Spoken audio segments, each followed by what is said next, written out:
Elon and his entire family were in Los Angeles attending his cousin's wedding when Elon received a call from the hotel manager. The manager sounded extremely worried. The manager said, "Sir, please come back to the hotel as soon as possible." Elon asked, "But what happened? Tell me." The manager replied, "Sir, your son is having trouble breathing. His condition is very serious." Elon immediately rushed to his hotel room and opened the door. In front of him, doctors were trying to give oxygen to his 2-month-old son, Nevada. Suddenly, Nevada had stopped breathing. Despite all efforts to save him, Nevada was kept on life support for 3 days. His breathing continued, but Nevada was brain dead. The doctor said, "Nevada is brain dead. There is no benefit in keeping him on life support anymore. We should stop the life support now." The time had come to turn off Nevada's life support. Elon sat next to his wife, Justine, holding Nevada's hand as the life support was switched off. In that moment, Elon felt his son's final heartbeat. Unable to contain his grief, Elon broke down and cried uncontrollably like a child consumed by sorrow. After some time, Elon's brother Kimball gently said to him, "Elon, we should go back home." Elon replied, "No, I won't go home. Being there will remind me of my son. Justine and I need a hotel room booked for us. And until then, take out all of Nevada's clothes and toys from the house." For the next 21 days, Elon Musk stayed in his hotel room, completely shutting down his emotions. He spent hours watching movies and playing video games without talking to anyone. Anyone who came to see him or tried to ask questions about Nevada received no response. The story we just heard about Elon is very emotional, and no one should have to go through such an experience. However, there is an important lesson to be learned from this, how Elon managed to handle such an immense emotional crisis. He follows a rule. If you can't change something, it's pointless to dwell on it. This is Elon's first operating mode, where during a crisis, he redirects his focus entirely to work and does not show his emotions at all. This quality of Elon's was evident in another incident as well. When his son was born, Elon had invited his father from South Africa to the USA. However, during the flight, Elon instructed the pilot to inform his father that Elon's son, Nevada, had passed away. At that moment, Elon was so emotionally overwhelmed that he couldn't bring himself to deliver the news to his father directly. Elon's father, Errol, had remarried, and his new wife already had 3 children. Elon knew that his father's nature was not ideal, but he also felt sympathy for his father's new wife's children. Elon said to his father, "Dad, I'll buy you a big house here in the USA, but you'll have to live here alone. I'll also pay for the school education of your wife's children." At this, Elon's brother Kimball said, No, Elon, you're making a huge mistake. You know what Papa's nature is like. He's a dark person. Don't do this to yourself."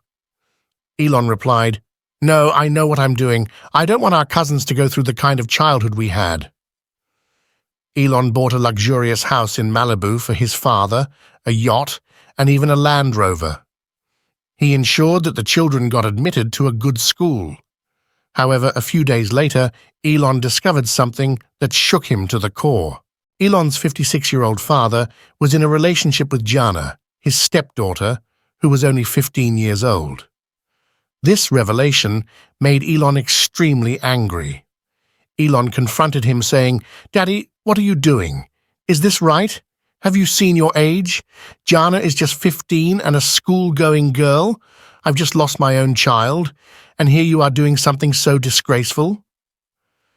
Elon tried every way possible to make his father understand, but he soon realized that there was no point in trying to reason with him. A few days later, Elon decided to send his father back to South Africa. This was part of Elon's defense mechanism. If he couldn't control a situation, he wouldn't waste time on it. Action-oriented mindset. Elon insisted, "Change it right now, Tejas." "But sir, I'm on a flight back from India and will be at the office by Monday to make these changes," Tejas responded. No, when I say right now, I mean asterisk right now, Elon ordered Tejas. When Elon became the owner of Twitter, one of the first things he focused on was changing the landing page. The landing page is essentially the page of a website where users are directed when they click on a link. Elon noticed that Twitter's landing page required users to enter their username and password.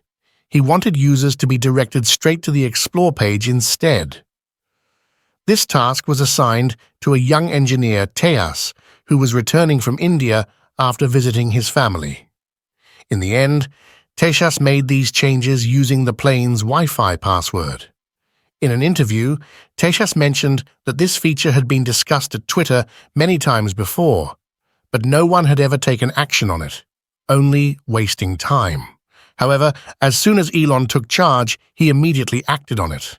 Elon Musk's way of working is highly action-oriented, which is why he manages his time exceptionally well. In 2022, Elon Musk and Bill Gates met at a meeting. Bill Gates said, "I want to talk to you about climate change and social work. We should meet again soon." Elon replied, "Yes, of course, let's meet soon." Gates said, "All right, Elon, I'll tell my scheduler to arrange the meeting. They can coordinate with your scheduler." Bill Gates had an entire team of assistants and schedulers to manage his time. Elon responded, "But Bill, I don't have a scheduler. You can just tell your secretary to call me directly." Hearing this, Bill Gates paused for a couple of seconds. He found it quite strange and thought about how a businessman as significant as Elon Musk did not have a scheduler. However, Elon intentionally did not have a scheduler or assistant, so he could manage his time entirely on his own. The truth is, Elon adapts his schedule based on the situation. Many times, his office effectively becomes his home. Once, Elon was about to attend a Christmas party. He put on his favorite leather boots, which he had bought specifically for the occasion. Just then, he received a call from his engineer, Muller. Muller said, "Elon, there's a crack in the rocket's heat shield, and we might have to discard it." Elon responded, "Discard it? What are you talking about? Send it on a plane right now and meet me at the Los Angeles factory. I'm heading there." When the shield was brought to the factory, Elon Musk personally began filling the crack with epoxy, hoping it would seal the damage. He stayed at the factory all night and did not go to the party. By morning, his entire boots were covered in epoxy. Although the idea did not work, it motivated the SpaceX team. They were inspired to see Elon change his schedule and skip the party to work alongside them. The team knew that if it had been any other billionaire, they would have likely said, "I have a party scheduled. You all work on this and keep me updated. Use other people's time." "Do people come here to work or to have fun?" Elon said to his manager. Elon went to Twitter's head office to make a final deal for acquiring the company. As soon as he entered the building, he was shocked by what he saw. The entire office was decorated like a fancy Disneyland. The office had yoga studios, fitness gyms, and even gaming zones for the employees. On the 9th floor, there was a large cafe where workers could enjoy meals as if they were dining in a 5-star hotel, with 5 different types of water being offered. Seeing all this, Elon said, "What is all this? I drink tap water." In just a few days, Elon changed the work culture at Twitter. Starting tomorrow, work from home is completely over. Everyone will have to come to the office regularly and work 40 hours a week. "I want everyone present tomorrow," he declared. Twitter employees were nervous, as many were working from their homes outside the USA. But after Elon's order, everyone had to return to the office. After acquiring Twitter, Elon launched Twitter Blue, allowing any user to purchase a blue checkmark. However, this move posed a major problem. Previously, the blue checkmark was reserved for celebrities and well-known figures. Now anyone could buy it and pretend to be a public figure, leading to potential scams. What was feared came true. A fake account impersonating the drug company Eli Lilly tweeted, "We are now giving insulin for free," which caused the company's stock to drop by over 4%. Another fake account targeted Tesla, tweeting, Our Tesla cars don't follow the speed limit in school zones. To hell with school kids. To control the fake accounts, Twitter needed a significant workforce. However, by that time, Elon had already fired half of Twitter's staff and dismissed 80% of the independent contractors. Because of this, Elon had to suspend Twitter Blue for a few weeks. Twitter's finances were depleting rapidly, and Elon had never witnessed such a dire financial situation in any company before. Twitter was going through a crisis mode, and the company was already operating at a loss. Due to fake celebrity accounts, other companies' stocks and shares were dropping, and advertisers were hesitant to place ads on Twitter. This situation led to a $12 billion debt for Twitter. The pressure was so intense that Elon had to sell $4 billion worth of Tesla shares to cope. To save Twitter, Elon needed as many people as possible and wanted to end the relaxed culture in the company. That night, Musk sent an email stating, "I can't sugarcoat things. To fix our financial situation, we all need to work extremely hard starting now. From now on, everyone must come to the office," Elon wrote. In the evening, Elon gathered the employees and explained his work ethic. "Listen, teamwork is more effective when we work together. Face-to-face conversations improve communication. I prefer working the traditional way, sitting in the office and getting things done." One employee interrupted Elon and asked, "Sir, if our clients are abroad, why is it necessary for us to come to the office? We can work from home." Elon replied angrily, "I want to make one thing crystal clear to all of you. If employees are capable of coming to the office but choose not to, then they are not fit to remain in this company. Consider your resignation letter accepted." End of the story. Elon not only works hard himself to save time, but he also leverages the time of others and pushes them to work extremely hard as well. His unconventional working style sets him apart and is a defining feature of his leadership. In July 2018, Elon Musk was sitting in the restroom, checking his Twitter profile. He came across a message in which someone had tagged him, writing, "Sir, you have such a big company. Can you help rescue the 12 boys and their coach stuck in the cave in Thailand?" In reality, a football team of 12 boys was trapped in a flooded cave in Thailand, and the government was running a rescue mission to save them. As soon as Elon saw the message, he emailed some of his engineers right from the restroom, "Team, this is an emergency situation. We need to build a mini-submarine in the shortest time possible."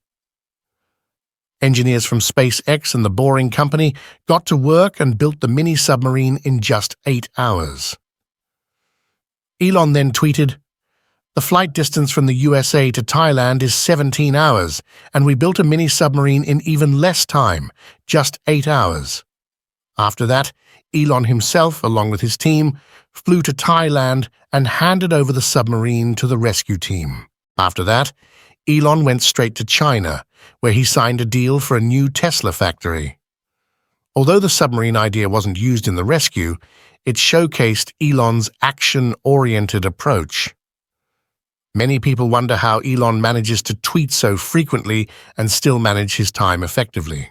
According to Elon, he maximizes his time by tweeting primarily from the toilet. I'm tweeting more or less stream of consciousness. It's not like, let me think about some grand plan about my Twitter or whatever. I'm like literally on the toilet or something. If you like this video, please subscribe to our YouTube channel and click the bell icon so you don't miss any future videos.